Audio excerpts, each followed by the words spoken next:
So now that I don't have a single move that I have to use, what else can I use? And they develop the playstyle around it, right? Which makes it just a lot more interesting. Clive's still doing work, man. Like players like Chikuden, you know, like one of the best players out there from Japan, you know, still sticking with that character even after the nerf. So that just goes to show you that just because one problem move got dealt with and made fair and balanced a little bit, you know, it's like, that's fine. More because under the surface is the iceberg effect, right? You got all the other moves in that move list, man, that you can make work. Yeah, and speaking of top players, CBM on stream right now versus LAIN from Spain. LAIN, one of the strongest Spanish Alisas, probably the strongest Spanish Alisa, and I think probably one of the stronger ones in Europe overall as well. But CBM's no slouch. Yeah, CBM definitely, like, he's been mentioning, like, for a lot of the tournaments, he's been 9th place cursed. I'm always, like, right there, you know?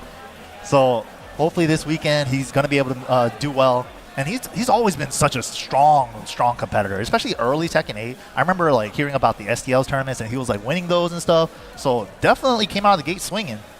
Yeah, absolutely. And I think yesterday, I think he got 5th at the dojo yesterday as well. So really good position considering it was a 70-man dojo, I believe, and obviously everyone was there. So super stacked. So even just getting 5th is absolutely insane, and still a good number of points. I think it's probably like 20, probably a bit more than 20 actually. But yeah, so we'll see if he can get more points at this master event, because you know the master events where the brunt of your points are going to come from. Considering for Master Plus you have 1 slot that you can use, Master you have 2, Challenger you have 3, and Dojo you have 4. So you want to maximize those slots as much as possible. Exactly, with the best scores that you could get for each one, and whatever best score you get overrides the worst score. So yeah, you got a lot of chances, and I think that has been such a good formula for a lot of these big tournaments, right? Like the majors, the challengers, just because you could go to the tournament and the day before everyone's playing the dojos, right? So you could get dojos under your belt and get like maybe the 96 plus or the tier right below that, right? Yeah. And that's definitely really maximizing your time, right? Especially because the danger is always that people, especially some regions, don't have as many dojos or don't organize as many dojos. Right. Then you kind of get into this like stalemate of, okay, everyone's done all the big events, and now people have not maximized with dojos yet, so everyone's creating dojos. So you get this, like, you know, you want to stack up the dojos as early as possible, like weave them in between. So as you said, like perfect when you have it right before event, because I know Chain Shift also had one right before the event. I think Combo Breakout, Combo Starter. So yeah, it's always, you know, it's extra points. No one's going to complain at that, and it's even more of a performance. You got to get 4 dojos too on your report card somewhere, right? Got to get those dojos. Event 6 for regionals as well, right? So, but I suppose you got to keep in mind as well the fact that the dojos you play in other regions won't count towards your regional dojo limit. So if you're trying to get through the regional leaderboard, you still have to go do your 6 dojos. There you go. Get those points. Getting through the regional leaderboard or the global leaderboard. There's 2 ways to make it to the finals. Yeah, absolutely. And you know, you got to take every opportunity. And also just for the experience too, like I remember ever since Shadow got picked up by Team Liquid last year, and just being able to see, like, he's already been a strong player, but just the fact that he got to go to so many places and get the experience and keep leveling up, that's really important, especially when the players are constantly getting better and improving, and new things are changing about the game. Yeah, because he's constantly traveling as well. He's experiencing every style of Tekken there is, right? Yeah. And that just means he can formulate counterplay to it. It's going to be a lot different for someone like Shadow that has experienced international play at such a frequency compared to someone that maybe is, you know, just starting off or has just only been playing in their own region. That's true. That's a very good point. Different styles, different regions. It's always been a thing. Like, we always used to say Japan was like super hyper aggressive, like back in the Nobi days, and then Korea's more like slow paced, like try to play fundies all the time. And it's like rock, paper, scissors of styles. Certain styles are better versus others, right? It is, yeah. And also player matchup. Wait, LAIN? LAIN, are we using the special style? I mean, listen, it used to be a thing. I was using it on Lee before it got changed. Nice break. Ooh, immediate hot kick attempt. Spring kick from CBM, down 4-4 hits. Nice tracking the down back 4 as well. Nice, called it out. CBM delaying his buttons a little bit as well, just seeing what LAIN's going to do. Nice punish. A back 1-2 is it's pretty solid, especially you can confirm it pretty easily. I can't believe they improved his punishment in this game. He already had a 10-frame wall slam. Protagonist, isn't it? Yeah, they improved that. He already has a 14 wall standing. And he also got the wall standing 4-4. Shades of Kazumi. And the CBM right now making the most of every single one of those. Yo, this Season 2 wall carry. Nicely done. again, delaying the options from Zan. He's not doing instant timing. He is delaying it ever so slightly, catching lane stepping. Yeah, let them see the whole stance, make them think about it, second guess themselves, danger it. Gotta break this, it's gonna be the floor! Now we're going kaboom. Missing out the electric, but it's still a chunk of damage. Oh my god. That's big. Whoa! Just about managed to block that. I'd had to travel such a big distance to home in. Nice, new moves coming out. Big counter hit. Nice, just the first hit, gets a follow-up. Oh, wasn't in there. Wasn't in time for the 4-4-2 whip punish. Out of the air. Can't convert. Big low from dual boot. Nice little down 4. Just going under and another little low. LAIN also delaying his timing there as well, trying to do the same thing CBM is doing. So now we're going to see how they adapt that timing. I like the little step from LAIN, but got to be careful.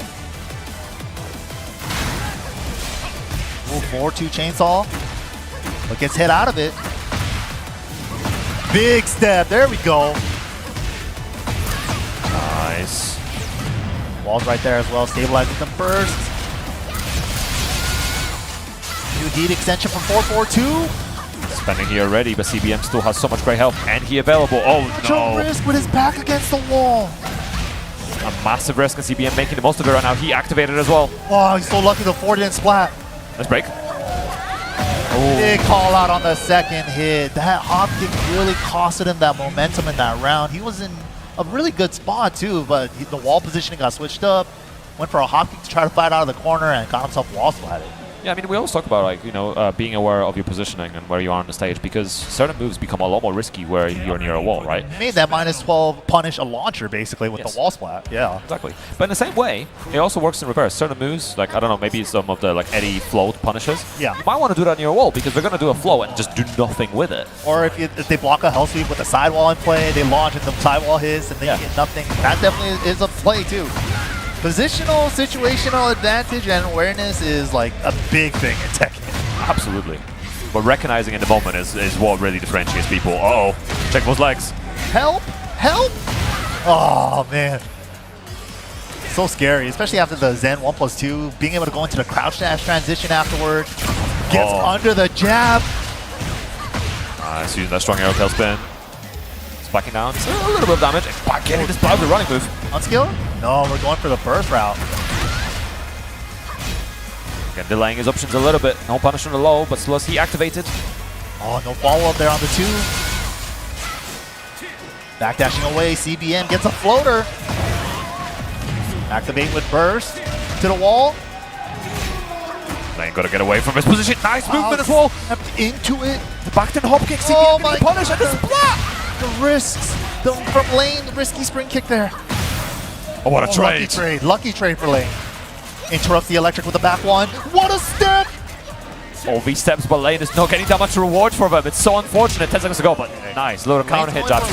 Step into an immediate button instead of like confirming what situation is in. So a lot of the times he's not being able to capitalize off of these huge side steps that he's getting. And it's the danger, right? Hitbox extension is also a thing. You could just hit clipped. High splat conversion though with the crouch dash. What an option! Alisa special. No, didn't get the run input out. He was stuck. Sticky forward. Oh no. Oh. What the hell is happening? All these wall situations. Oh my god. Okay, getting another one. CBM side, little side splat action into a full combo as well. I love the little peel off. Yeah, that has been such a big thing lately, I feel like. I mean, we saw it in Season 1 as well, but using burst and then stepping into the wall to try to peel them off to get a little more, it has been an interesting choice for a lot of these players. Sometimes when they see the angle is right, they can squeeze out a lot more damage for that wall combo. Yeah, especially sometimes, you know, even Wahi, you can just place it back on the wall just from the side, a little side angle, and it works out really well. But LAIN, popping that heat already, needs to do something here. Needs to the flip over. It wasn't counter, so it's not going to all combo. What a parry! Straight into burst, CBM. Again, great health available. Oh, nice, great choice there. LAIN staying alive. Going under the highs. CBM still on set point, but this is still a scary situation for LAIN to be in. Yeah, that's why CBM's going for that high so much, because Alisa's movement is crazy. Her side step is huge, but it is a high, so that's like the counterplay. I can try to high crush you. Nice, gets a little flip over. Oh, big block! Could have been huge. Launch! Missing out on so much damage. Back 4-4. CBM's so ready for it. unfortunate there. He thought he got the whiff punish in time, and paying for it. CBM closes it out 2-0 over LAIN. LAIN definitely had his moments though, just a little unfortunate on a couple decisions. Yeah, super unfortunate. But, you know, it is what it is. He's going to kick himself for that a little bit. But it's not over. He's still in losers. The run is still alive. You gotta live and die by the read sometimes, right? It's like, yeah, absolutely. I mean, so I think it's the thing, like, if a game is close and it comes down to just that one final read, you've ultimately played a good game. yeah, no, definitely. And it's...